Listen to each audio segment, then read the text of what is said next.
ప్రభునందు మాకు అత్యంత ప్రియులైన దేవుని ప్రజలందరికీ యేసు క్రీస్తు వారి శ్రేష్టమైన నామం పేరిట ఈ ఉదయకాల సమయంలో శుభాలు ప్రకటిస్తున్నాను. బాగున్నారా మీరంతా?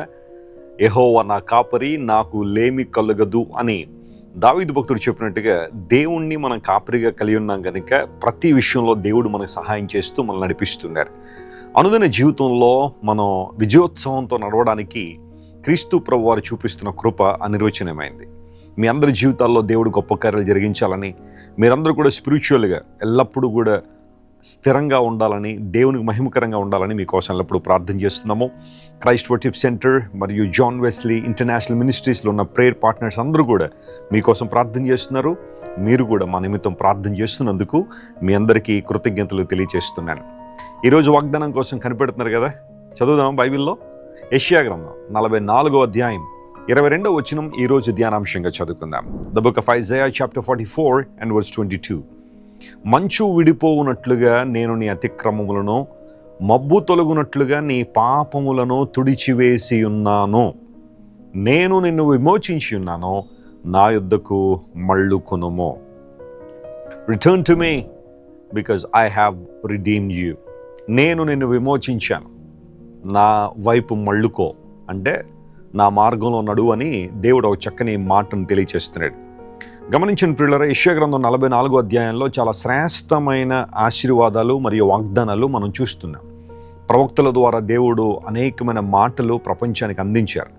అందులో చాలా మట్టుకు ఆయన వైపు మనం తిరగాలని, ఆయన మార్గంలో నడవాలని, అలా నడిస్తే మనకు కలిగే ఆధ్యాత్మిక ప్రయోజనాలు ఏంటో, లేదా శారీరకంగా దేవుడు మన జీవితాలు ఎలాంటి అద్భుతాలు చేస్తారో లేఖనాలను క్షుణ్ణంగా పఠించడం ద్వారా మనం తెలుసుకుంటున్నాం.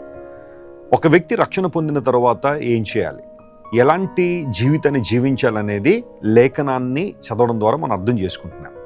ఇక్కడ ప్రభు అంటున్నాడు, నేను నీ పాపములను తుడిచివేసి ఉన్నాను అనే మాట దేవుడు వాడాడు.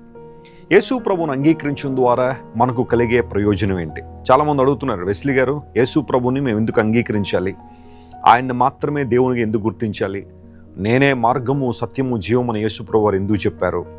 ఆయన దగ్గరికి రావడం ద్వారా మా జీవితాల్లో కలిగే ప్రయోజనం ఏంటని చాలామంది అడుగుతూ ఉంటే, ప్రప్రథమంగా నేను చెప్పే మాట ఏంటంటే, యేసు ప్రభువును మన జీవితాల్లోకి ఎందుకు చేర్చుకోవాలంటే మన పాపములు క్షమించబడినట్లుగా, మన అతిక్రమముల నుండి మనం విడుదల పొందినట్లుగా ప్రభువుని ఆశ్రయించాలి. కారణం, ఆయన మన రక్షకుడై ఉన్నాడు. పాపం మనిషిని అన్ని విషయాల్లో ఛిద్రం చేసింది, దేవునికి దూరం చేసేసింది. దేవుని సన్నిధిలో మనం ప్రార్థన చేస్తున్నా ఆ ప్రార్థనలో దేవుని దగ్గరికి ఎందుకు వెళ్ళడం లేదు అంటే, మీకు దేవునికి మధ్య మీ పాపములు అడ్డుగా వచ్చాయని బైబిల్ సెలవు ఇచ్చింది. ఆ పాపం తుడిచివేయబడకపోతే మానవుడికి రెస్టోరేషన్ అనేది లేదు, పునరుద్ధరించబడే అనుభవాలు లేవు. ఆత్మలో పతనమైన మనిషి అన్ని విషయాల్లో పతనం అయిపోతున్నాడు. ఆ సందర్భంలో యేసు ప్రభు వారి లోకానికి రావడం, మనందరి నిమిత్తం కలువరి శిలువలో తన ప్రాణాన్ని ఆయన సమర్పించడం, తన రక్తాన్ని మన కోసం దారధారలుగా కార్చడం, రక్షణ ప్రణాళికలో మనందరం కూడా ఇమిడి ఉండాలని క్రీస్తు ప్రభు మన కోసం శిలువలో మరణించారు. ఇప్పుడు ఎవరైతే యేసు ప్రభు రక్తమందు విశ్వాసం ఉంచుతారో, ఆయన్ను తమ హృదయంలో చేర్చుకుంటున్నారో, వారి పాపములు తుడిచివేయబడుతున్నాయి. ఆ కారణాన్ని బట్టే మనం దేవుని సన్నిధిలో నీతిమంతులుగా నిలబడగలుగుతున్నాం, నీతిమంతులుగా తీర్చిదిద్దబడగలుగుతున్నాం. మన దాన ధర్మాలు, తపజపాలు, మన ప్రార్థనలు ఎప్పుడూ కూడా మనం రక్షించలేదు. కానీ క్రీస్తు ప్రభువునందు విశ్వాసం ఉంచడం ద్వారా, ఆయన సిలువలో చేసిన ఆ గొప్ప కార్యమందు విశ్వాసం ఉంచడం ద్వారా మనం రక్షణ పొందాం. ప్రభు మన పాపములు తుడిచివేశాడు. చూడండి, కొంతమంది ప్రభు దగ్గరికి వచ్చిన తర్వాత పాపక్షమాపణ పొంది కూడా ఇంకా గిల్ట్లో బ్రతుకుతుంటారు, షేమ్లో బ్రతుకుతుంటారు. ప్రభు నా పాపాలు క్షమించలేదేమో, ఆయన నా పాపం తుడిచివేయలేదేమో, నాకు తెల్లగా ఏం కనబడలేదు, నాకు ఇంకా ఏం దర్శనం రాలేదు, ప్రార్థన చేశాను కానీ దర్శనం ఏమి రాలేదు కాబట్టి నా పాపాలు తొడవబడలేదేమో అని ఇంకా కొంతమంది పాపక్షమాపణ పొందుకున్నప్పటికీ కూడా ఆ గిల్ట్లో బ్రతుకుతూ ఉంటారు. గమనించి దేవుని బిడ్డ, యేసు ప్రభువును అంగీకరించిన తర్వాత ప్రభు తన రక్షణ ఆనందంతో నింపుతాడు. సాల్వేషన్ అనేది నీలో గొప్ప ఆనందాన్ని తీసుకొస్తుంది, నిరీక్షణ తీసుకొస్తుంది. అవును, ప్రభు నా పాపములు తుడిచివేశారు, అవి అగాధ స్థలముల్లో ప్రభు వేసేశాడు, నా వీపు వెనకాల వాటిని పడవేశాడు, కాబట్టి నేను పాపిని కాదు, క్రీస్తు రక్తము ద్వారా నేను నీతిమంతుడిగా తీర్చబడ్డాను కనుక ఆయన్ను సేవిస్తాను, ఆయన ఆరాధిస్తాను, ఆయన ప్రేమిస్తాను, ఆయన మార్గంలో నడుస్తానని ధైర్యంగా మనం ముందుకు కొనసాగాలి. కొంతమంది ఉంటారు, వారు పాపక్షమాపణ పొందకపోయినా పొందేశాం అనుకుంటారు. ఏదో ఉద్రేకపూరితమైన నిర్ణయాలు తీసుకుని, లేదా ఏదో ఒక ప్రసంగానికో ఒక పాటకో కనెక్ట్ అయ్యి రక్షణ పొందేశాను అనుకుంటారు. కానీ వారి జీవితాల్లో ఇంకా మార్పు రాలేదు, మారు మనసు అనేది రాలేదు. దైవ చిత్తానుసారమైన దుఃఖం వారిలో ఇంకా రాలేదు. ఎప్పుడైతే దైవ చిత్తానుసారమైన దుఃఖం ఒక మనిషిలో వస్తుందో ఆ వ్యక్తి రక్షణానుసారమైన మారుమనసులోకి వస్తాడు. ఆ దుఃఖం మనిషిని మారుమనసులను తీసుకొస్తుంది. రిపెంటెన్స్ అంటే అర్థం ఏంటంటే ప్రభు వైపు తిరగడం, పాప జీవితాన్ని విడిచిపెట్టి క్రీస్తు ప్రభులో నూతన వ్యక్తిగా నడవడం. దేవుడు అలాంటి జీవితం కోసం మనల్ని పిలుస్తున్నాడు. ఇక్కడ ప్రభు అంటున్నాడు, మబ్బు తొలగిపోవునట్లుగా లేదా మంచు తొలగిపోవునట్లుగా మీ పాపములు తుడిచివేశాను. కొన్ని సందర్భాల్లో చూడండి, మంచు విపరీతంగా కొన్ని ప్రాంతాల్లో కురుస్తూ ఉంటుంది, లేదా కొన్ని సందర్భాల్లో ఫాగ్ అనేది పట్టేస్తూ ఉంటుంది.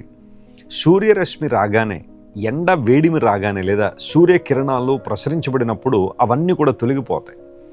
థిక్ క్లౌడ్స్ కూడా కొన్ని సందర్భాల్లో సూర్యరశ్మి ద్వారా తొలగిపోతుంటాయి కదా. దేవుని ప్రమేయం ద్వారా, ఆయన ఆగమం ద్వారా మన జీవితాల్లో ఉన్న ఆ కారు మబ్బులన్నీ కూడా తొలగిపోయే ఏర్పాటును ప్రభు చేశాడు. నేను నిన్ను విమోచించాను. మీరు వెండి బంగారాల చేత విమోచింపబడలేదు, కానీ క్రీస్తు రక్తం ద్వారా విమోచింపబడ్డారని అపోస్తలుడైన పేతురు తన పత్రిక రాశారు. ప్రియ దేవుని బిడ్డ, నువ్వు విమోచింపబడిన వ్యక్తిగా దేవునిలో కొనసాగాలి, ఆనందించాలి. బైబిల్ సెలవిస్తూ ఉంది, దేవుడు మంచివాడని ఎవరు పలుకుతారు, యెహోవా దయాళుడు అని ఎవరు పలుకుతారంటే 107వ కీర్తన మనం చదివితే మొదటి వచనంలో యెహోవా దయాళుడు, ఆయన కృప నిరంతరం ఉంటుంది. ఈ మాటను ఎవరు పలుకుతారంటే ఆయన ద్వారా విమోచింపబడిన వారు పలుకుతారని అక్కడ రాయబడింది. అంటే నువ్వు విమోచింపబడిన వ్యక్తివైతే నీవు మనస్ఫూర్తిగా చెప్పగలవు, గాడ్ ఈజ్ గుడ్, దేవుడు మంచివాడని. Yes, your God is good. నువ్వు ఆరాధిస్తున్న దేవుడు మంచివాడు. ఆయన నీ జీవితంలో తన మంచితనాన్ని కనుపరిచే దేవుడు. కేవలం ఆయన మంచితనాన్ని తనలో ఉంచుకునేవాడు మాత్రమే కాదు, తన మంచితనాన్ని నీ జీవితంలో కనుపరుస్తానని వాగ్దానం చేశాడు. ఈరోజు ఈ వాగ్దానాన్ని క్లెయిమ్ చేసి ప్రభువును స్తుతించండి, ప్రభువులో ఆనందించండి, క్రీస్తు మార్గంలో నడవండి. విశేషమైన ఆశ్చర్య కార్యాలు, లెక్కింపలేని మహత్కార్యాలు దేవుడు మీ జీవితంలో చేయాలని మనస్ఫూర్తిగా నేను కోరుతున్నాను.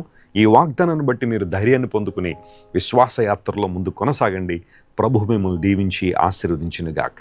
ప్రార్థన చేసుకుందాం.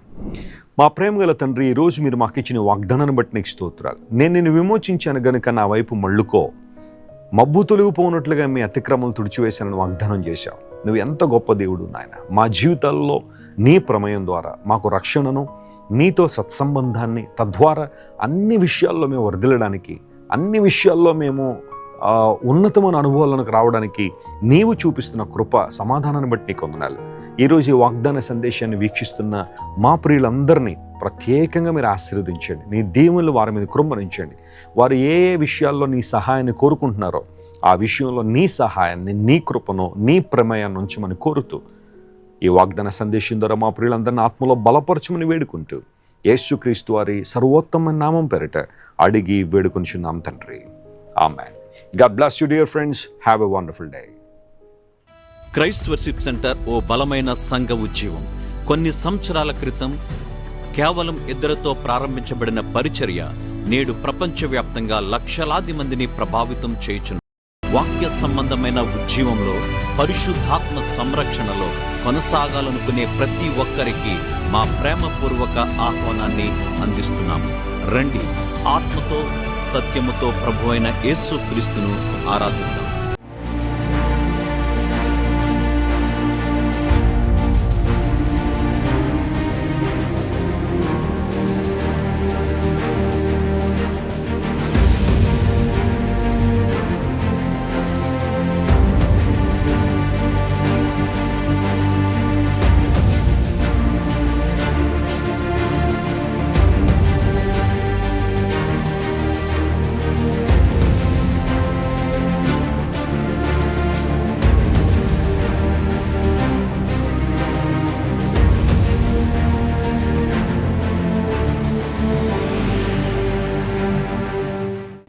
మీరు ఇంతవరకు విన్న దైవ సందేశం మరియు దేవుని సేవకులు చేసిన ప్రార్థన మీకు ఆశీర్వాదకరముగా ఉన్నదని విశ్వసించుచున్నాము. ఈ సందేశాన్ని మీ స్నేహితులకు, బంధువులకు షేర్ చేయండి. మీకు ఏదైనా ప్రార్థన అవసరత ఉన్నచో మా ఫోన్ నంబర్లకు కాల్ చేయండి. దేవుడు మిమ్మల్ని ప్రేరేపిస్తే విశ్వాసంతో సాగుచున్న ఈ పరిచర్యను ప్రోత్సహించండి. మరిన్ని వర్తమానాలు, పాటలు వినుటకు జాన్ వెస్లీ మినిస్ట్రీస్ అను మా యూట్యూబ్ ఛానల్ను సబ్స్క్రైబ్ చేసుకోనండి. ప్రభువైన యేసుక్రీస్తు కృప మీకు తోడైండును గాక.